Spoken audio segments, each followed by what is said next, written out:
Hi, this is Maddie Varner, and this is my 15112 project called Pendant Builder, in which you build pendants. So we're going to start out with sort of the basic options. You can change the width of your pendant by moving the slider. I'm going to go with a very large one. You can also change sort of where the threading hole goes. And you can change the shape of the pendant by having it either be a circle or a square. For decoration, the pendant, or I have two simulations that I've created.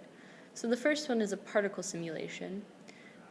You can add particles by either moving the slider or simply dropping them yourself onto the pendant by clicking within the pendant's boundaries. You can change the size of the pendant, or the size of the particles, and you can choose whether they're going to follow or wander. We're going to have them wander first.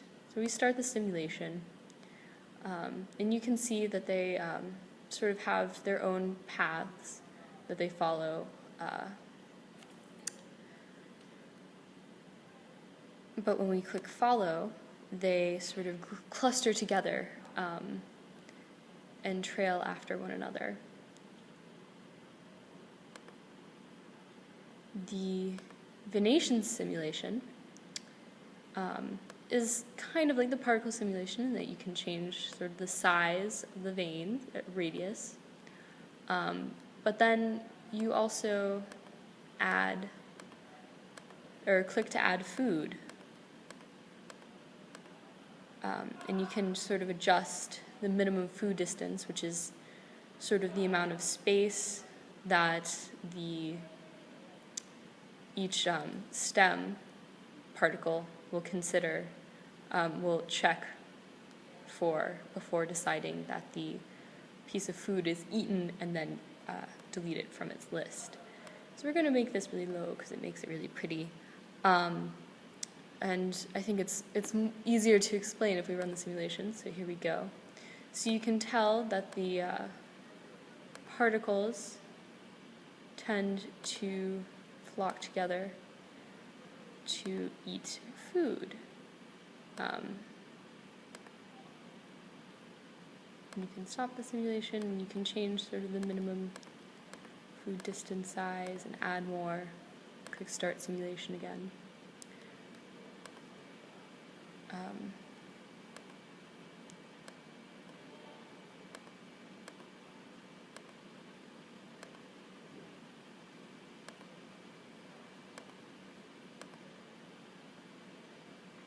And I personally think this is a pretty lovely pendant. So we're going to go from here.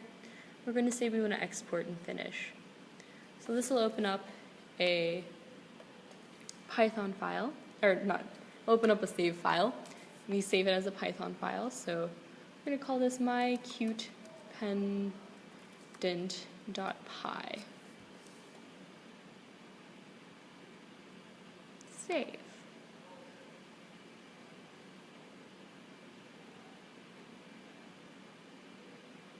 And it'll take a while because my computer is slow.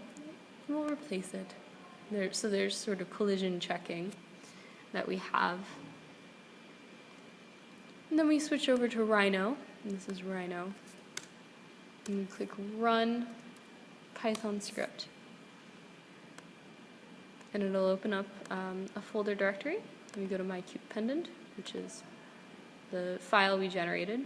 And now, if we zoom out a little, we have a lovely pendant.